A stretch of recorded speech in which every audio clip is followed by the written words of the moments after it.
Hello, ಎಲ್ಲರಿಗೂ ನಮಸ್ಕಾರ. ನಾನು ನಿಮ್ಮ ಕಾವ್ಯ. ಅಭಿವ್ಯಕ್ತಿ ಕಥಾಲೋಕಕ್ಕೆ ಸ್ವಾಗತ. ಶರದೃತು ಕಥೆಯ 35ನೇ ಅಧ್ಯಾಯವನ್ನು ಶುರು ಮಾಡೋಣ. ಎಲ್ಲರೂ ಶರದ್ ಮತ್ತು ಋತು ಜೋಡಿ ನೋಡಿ ಜಾನಕಿ ಮತ್ತು ಶ್ರೀಧರ್ ಅವರ ಮುಂದೆ ಹೊಗಳಿದ್ದು. ಎಲ್ಲರೂ ತಮ್ಮ ಸೊಸೆಯನ್ನು ಹೊಗಳಿದ್ದು ನೋಡಿ ತಮ್ಮ ಮಗನ ಆಯ್ಕೆಯ ಬಗ್ಗೆ ಹೆಮ್ಮೆಯ ಜೊತೆಗೆ ಸಂತೋಷವೂ ಆಯಿತು. ಹಿಂದೆ ತಾವು ನಡೆದುಕೊಂಡ ರೀತಿ ನೆನಪಾಗಿ ತಮ್ಮ ಬಗ್ಗೆ ತಮಗೆ ಬೇಸರವೂ ಮೂಡಿತು. ಮರುದಿನ ಬೆಳಿಗ್ಗೆ ದೇವಸ್ಥಾನದಲ್ಲಿ ಮದುವೆಗೆ ಎಲ್ಲ ಸಿದ್ಧತೆಯೂ ನಡೆದಿತ್ತು. ಅಂದು ಒಂದು ಮಾತೂ ಕೇಳದೆ ಅವಳ ಕೊರಳಿಗೆ ತಾಳಿ ಕಟ್ಟಿದ್ದ. ಅವಳ ಆಸೆ ಕನಸುಗಳು ಏನು ಎಂದು ಸಹ ಕೇಳಿರಲಿಲ್ಲ. ಎಲ್ಲಿ ಅವಳನ್ನು ಕಳೆದುಕೊಂಡು ಬಿಡುವೇನೋ ಎಂಬ ಆತಂಕವೇ ಅವನನ್ನು ಆಶ್ರಮದಲ್ಲಿದ್ದಾಗ ಅವಳನ್ನು ದೇವರ ಕೋಣೆಯ ಮುಂದೆ ನಿಂತು ದೇವಿ ಕೊರಳಲ್ಲಿದ್ದ ತಾಳಿಯನ್ನು ಕಟ್ಟುವ ಹಾಗೆ ಮಾಡಿತ್ತು. ಆದರೆ ಇಂದೇಕೋ ಮನ ಋತುವನ್ನು ಮದುಮಗಳ ರೂಪದಲ್ಲಿ ನೋಡುವ ಬಯಕೆ ಹೆಚ್ಚಾಗಿತ್ತು. ಯಾವಾಗ ಅವಳನ್ನು ನೋಡ್ತೀನೋ ಎನ್ನಿಸುತ್ತಿತ್ತು. ಪದೇ ಪದೇ ಗಡಿಯಾರದ ಕಡೆಗೆ ಅವನ ಕಣ್ಣು ಹೊರಳಿತ್ತು. ಜಾನಕಿ, ಮುಹೂರ್ತಕ್ಕೆ ಟೈಮ್ ಆಗುತ್ತೆ, ಹೋಗಿ ಶರದ್ ಮತ್ತು ಋತು ರೆಡಿ ಆಗಿದಾರೋ ಇಲ್ವೋ ನೋಡ್ಕೊಂಡು ಬಾ ಎಂದರು ಶ್ರೀಧರ್. ಸರಿ ರೀ ಎಂದು ಜಾನಕಿ ಅವರು ಶರದ್ ರೂಮಿಗೆ ಹೋದರು. ಶರದ್ನ ಫ್ರೆಂಡ್ಸ್ ಎಲ್ಲರೂ ಅವನ ಸುತ್ತುವರೆದು ಅವನಿಗೆ ತಮಾಷೆ ಮಾಡುತ್ತಾ ಕಾಡಿಸುತ್ತಾ ಕುಳಿತಿದ್ದರು. ಆಂಟಿ, ಶರದ್ ಋತುನ ನೋಡಬೇಕು ಅಂತ ಆಗ್ಲಿಂದ ಒಂದೇ ಸಮನೆ ಚಡ್ಪಡಿಸ್ತಿದ್ದಾನೆ. ಬೇಗ ದೇವಸ್ಥಾನಕ್ಕೆ ಹೊರಡೋಣ ಬನ್ನಿ ಎಂದರು. ಖಂಡಿತ ಹೋಗೋಣ, ಅದಕ್ಕೆ ಅಲ್ವಾ ಇಷ್ಟೆಲ್ಲ ಮಾಡಿರೋದು. ಸರಿ, ನೀವು ಕಾರಲ್ಲಿ ಕೂತಿರಿ, ನಾನು ಋತು ರೆಡಿ ಆದ್ಲಾ ಇಲ್ವಾ ಅಂತ ನೋಡಿ ಬರ್ತೀನಿ ಎಂದು ಜಾನಕಿ ಅವರು ಹೋದರೆ, ಬಾಮಗ ಟೈಮ್ ಆಯಿತು ಹೊರಡೋಣ ಎಂದು ಶರದ್ನ ಕರೆದುಕೊಂಡು ಹೊರ ನಡೆದರು. ಋತು ಎಂದು ಕರೆಯುತ್ತಾ ಅವಳ ಬಳಿ ಜಾನಕಿಯವರು ಬಂದು, ತುಂಬ ಮುದ್ದಾಗಿ ಕಾಣ್ತಿದೀಯಾ, ಯಾರ ದೃಷ್ಟಿನೂ ತಾಗದೇ ಇರಲಿ ಎಂದು ತಮ್ಮ ಕೈಯಿಂದ ದೃಷ್ಟಿ ತೆಗೆದು ಅವಳ ಕಣ್ಕಪ್ಪು ತೆಗೆದು ಕೆಳತುಟಿಯ ಪಕ್ಕದಲ್ಲಿ ದೃಷ್ಟಿ ಬೊಟ್ಟು ಇಟ್ಟು, ಋತು, ಮುಹೂರ್ತಕ್ಕೆ ಲೇಟ್ ಆಗತ್ತೆ, ಹೊರಡೋಣ್ವಾ ಎಂದು ಸೃಷ್ಟಿ, ನಿಖಿತಾ, ಋತುನ ಕರ್ಕೊಂಡು ಬನ್ನಿ ಎಂದು ಮುಂದೆ ನಡೆದರು. ಇತ್ತ ಲತಾ, ಏನು ಭಾರಿ ಓಡಾಟ, ರೆಡಿ ಆಗೋದೇನು, ಅಬ್ಬಾ ನೋಡೋದಕ್ಕೆ 2 ಕಣ್ಣು ಸಾಲ್ತಿಲ್ಲ ಎಂದರೆ, 2 ಕಣ್ಣು ಸಾಲದೆ ಹೋದರೆ ಇನ್ನೆರಡು ಕಣ್ಣು ಹಾಕ್ಕೊಂಡು ನೋಡು, ಯಾರು ಬೇಡ ಅಂದವರು ಎಂದ ಆನಂದ್. ಅವಳೇನೋ ನಿಮ್ಮ ಸ್ವಂತ ತಂಗಿನಾ, ಒಳ್ಳೆ ಸ್ವಂತ ತಂಗಿ ಮದುವೆ ಅನ್ನೋ ಹಾಗೆ ಓಡಾಡ್ತಿದ್ದೀರಾ ಎಂದಳು. ಅವಳು ನನ್ನ ಸ್ವಂತ ತಂಗಿನೇ, ಏನಿವಾಗ ಎಂದರೆ, ಅಲ್ಲ ಮದುವೆಗೆ ನಾನು ಬರ್ತಿಲ್ಲ ಅಂತ ಅವ್ರು ಯಾರಿಗೂ ಬೇಜಾರಿಲ್ವಾ, ಹೋಗಲಿ ನಿಮಗೂ ಬೇಜಾರಾಗ್ತಿಲ್ವಾ, ಒಂಟಿ ಪಿಶಾಚಿ ಥರ ಒಬ್ಬರೇ ಓಡಾಡ್ತಿದ್ದೀರಾ ಎಂದಳು ಲತಾ. ನನಗೇನು ಅನ್ನಿಸ್ಬೇಕು, ನಾನು ಫುಲ್ ಎಂಜಾಯ್ ಮಾಡ್ತಿದ್ದೀನಿ. ಯಾಕೆ, ನಿನಗೆ ಬರೋಕ್ಕೆ ಆಗ್ತಿಲ್ಲ ಅಂತ ಬೇಜಾರಾ ಅಥವಾ ಹೊಟ್ಟೆ ಕಿಚ್ಚಾ ಎಂದರೆ, ನನಗ್ಯಾಕ್ರಿ ಬೇಜಾರು, ಆ ಬೀದಿ ಭಿಕಾರಿ ಸಂಭ್ರಮ ನೋಡೋದು ತಪ್ತು ಎಂದಳು ಲತಾ. ಹಾಗಿದ್ರೆ ಹೊಟ್ಟೆ ಕಿಚ್ಚೇ ಇರಬೇಕು ಅಲ್ವಾ ಎಂದ ಆನಂದ್.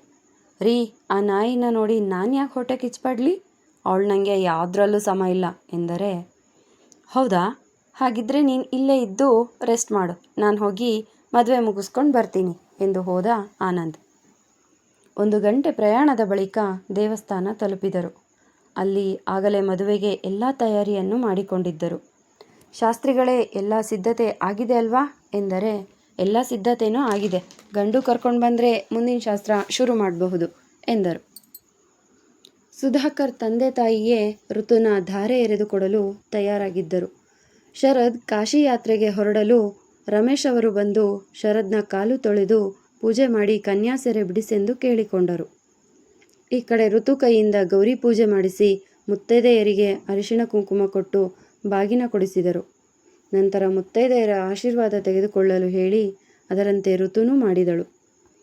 ದುರ್ಗಾದೇವಿ ಸನ್ನಿಧಿಯಲ್ಲಿ ಅವಳ ಮುಂದೆ 2 ಮಣೆ ಹಾಕಲಾಗಿತ್ತು. ಒಂದು ಮಣೆಯ ಮೇಲೆ ಶರದ್ಗೆ ಕೂರಲು ಹೇಳಿದರು.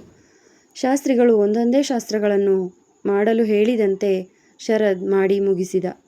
ಈಗ ಜೀರಿಗೆ ಬೆಲ್ಲದ ಶಾಸ್ತ್ರ ಮಾಡಲು ಎಲ್ಲ ಸಿದ್ಧತೆ ಮಾಡಿಕೊಂಡಿದ್ದರು. ಶರದ್ ಅಲ್ಲೇ ಎದ್ದು ನಿಲ್ಲಲು ಹೇಳಿದರು. ಅವನ ಮುಂದೆ ಅಂತರಪಟ ಹಿಡಿದರು.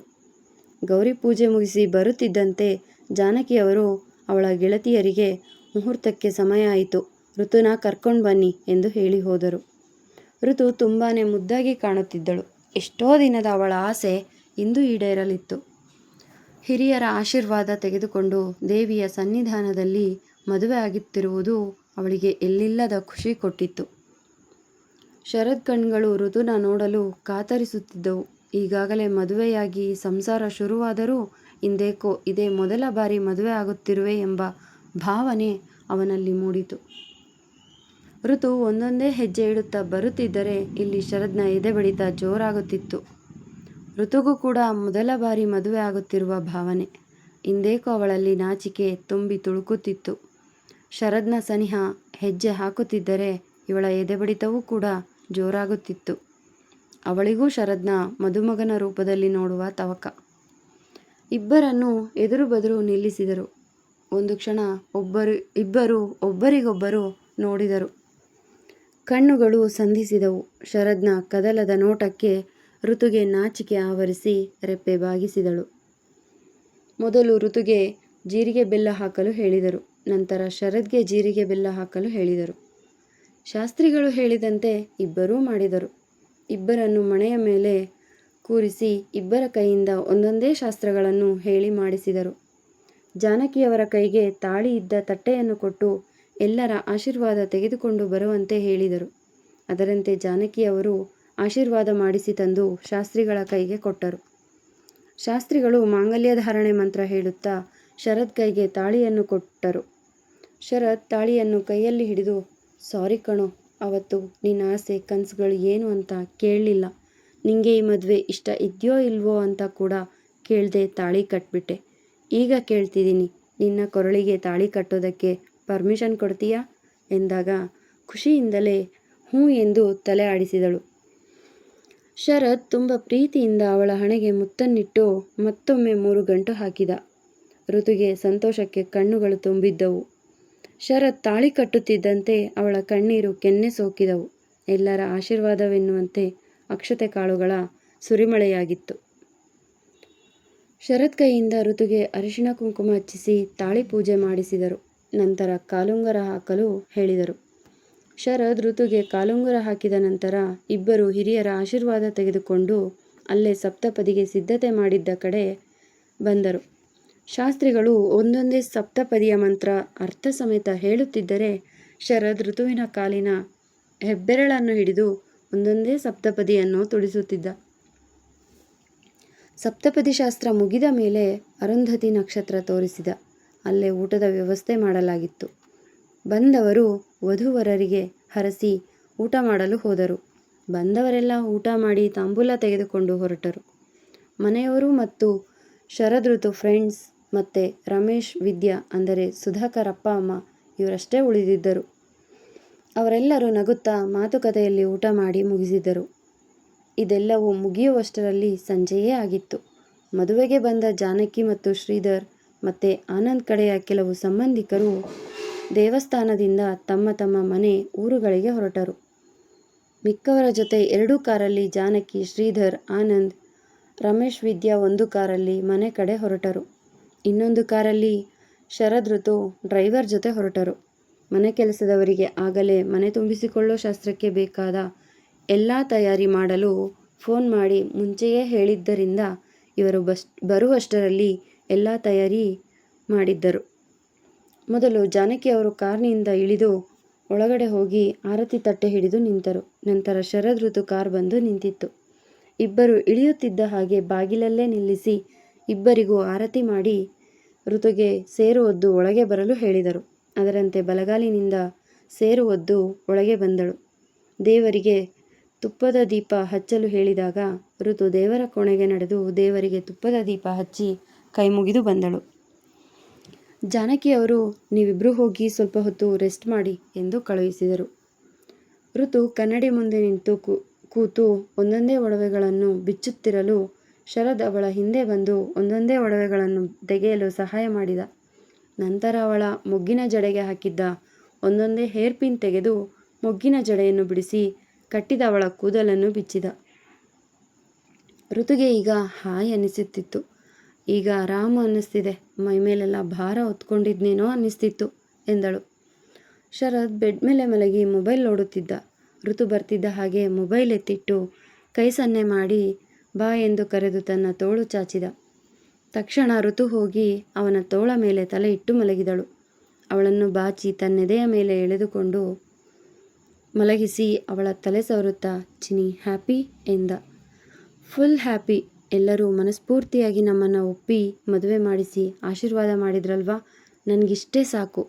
ಇದೊಂದು ಕನಸು ನೆರವೇರೋದೇ ಇಲ್ವೇನೋ ಅಂದ್ಕೊಂಡಿದ್ದೆ, ಆದರೆ ಅದಿವತ್ತು ನೆರವೇರಿತು. ಶರದ್, ನನಗೆ ಇನ್ನೊಂದು ಆಸೆ ಇದೆ ಎಂದಳು. ಏನು ಎಂದರೆ, ನಾನು ನಿನಗಿಂತ ಮುಂಚೆ ಸತ್ತೋಗಬೇಕು. ಎಲ್ಲರೂ ಹೇಳ್ತಾರಲ್ಲ, ಮುತ್ತೈದೆ ಸಾವು ಬರಲಿ ಅಂತ, ಹಾಗೆ ಎಂದಾಗ ಶರದ್ ಅವಳ ಬಾಯಿ ಮೇಲೆ ತನ್ನ ಅಂಗೈ ಇಟ್ಟು, ಚಿನ್ನಿ ಪ್ಲೀಸ್ ಹಾಗೆಲ್ಲ ಮಾತಾಡಬೇಡ ಎಂದ. ನಿಜವಾಗ್ಲೂ ಶರದ್, ನೀನು ಇಲ್ಲದೆ ಇರೋ ಜೀವನನ ನನಗೆ ಊಹೆ ಕೂಡ ಮಾಡ್ಕೊಳ್ಳೋದಕ್ಕೆ ಆಗಲ್ಲ. ಆ ಒಂದು ಯೋಚನೆನೇ ನನಗೆ ನಡ್ಕ ಹುಟ್ಟಿಸುತ್ತೆ ಎಂದಳು. ಭವಿಷ್ಯ ಯಾರು ಕಂಡಿದ್ದಾರೆ ಹೇಳು? ಏನಾಗಬೇಕು, ಯಾವಾಗ ಆಗಬೇಕು ಅನ್ನೋದು ದೈವೇಚ್ಛೆ ಅಲ್ವಾ, ನಮ್ಮ ಕೈಯಲ್ಲಿ ಏನಿದೆ ಎಂದರೆ, ನಾನು ದಿನ ಆ ದೇವರಲ್ಲಿ ಇದನ್ನೇ ಬೇಡ್ಕೊಳ್ಳೋದು ಎಂದಳು.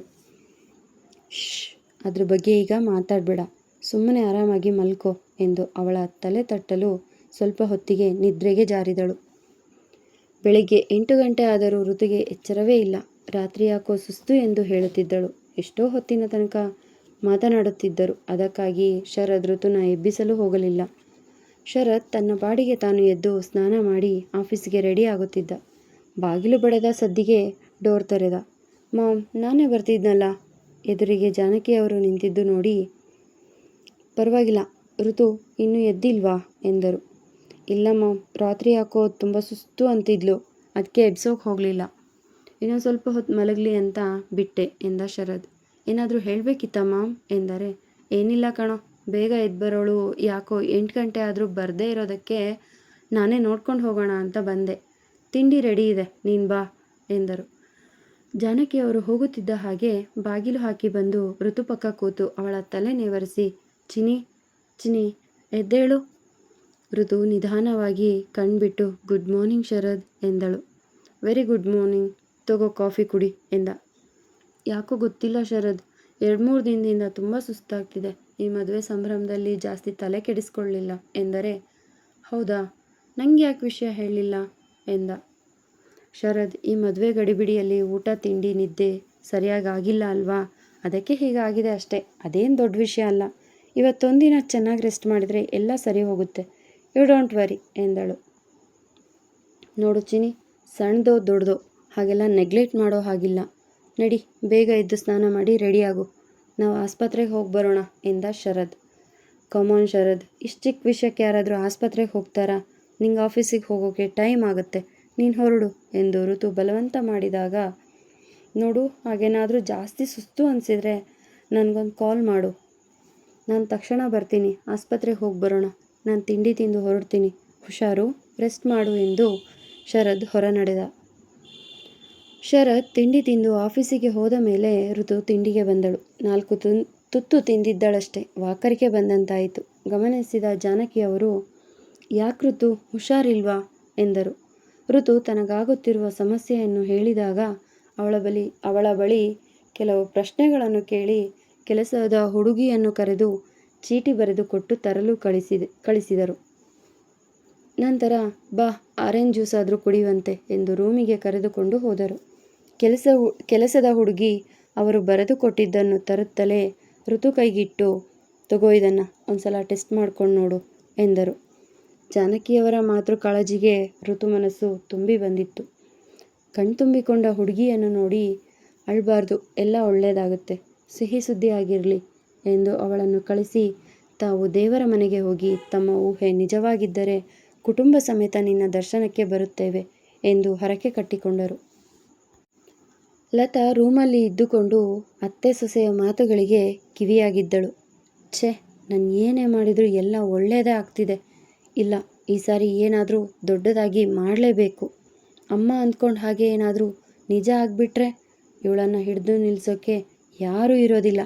ಮನಸ್ಸಲ್ಲೇ ಏನೋ ಲೆಕ್ಕಾಚಾರ ಹಾಕಿ, ಈಗ ಮೊದಲಿನಷ್ಟು ಸೊಂಟ ನೋವಿರಲಿಲ್ಲ. ಆರಾಮಾಗಿ ಓಡಾಡಿಕೊಂಡು ಕೆಲಸ ಕೂಡ ಮಾಡಿಕೊಳ್ಳಬಹುದಿತ್ತು. ಅಷ್ಟರ ಮಟ್ಟಿಗೆ ಗುಣ ಆಗಿದ್ದಳು ಲತಾ. ಆನಂದ್ ಈಗಾಗಲೇ ಎಷ್ಟೋ ಸಾರಿ ಬುದ್ಧಿ ಹೇಳಿದರೂ ಕೇಳಿಲ್ಲ. ನಾಯಿ ಬಾಲನ ಎಷ್ಟೇ ನೆಟ್ಟಗೆ ಮಾಡಬೇಕು ಅಂದರೂ ಅದು ನೆಟ್ಟಗಾಗಲ್ಲ.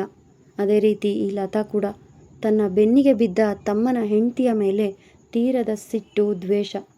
ವಿನಾಕಾರಣ ಋತು ಮೇಲೆ ಕೆಂಡ ಕಾರುತ್ತಿದ್ದಳು. ಇವಳ ಈ ದ್ವೇಷ, ಕೋಪ ಅದೆಲ್ಲಿ ಹೋಗಿ ಮುಟ್ಟುತ್ತೋ ನೋಡಬೇಕು. ಮುಂದುವರೆಯುವುದು. ನಿಮ್ಮ ಅನಿಸಿಕೆ, ಅಭಿಪ್ರಾಯಗಳನ್ನು ಕಮೆಂಟ್ ಮೂಲಕ ತಿಳಿಸಿ. ಧನ್ಯವಾದಗಳು.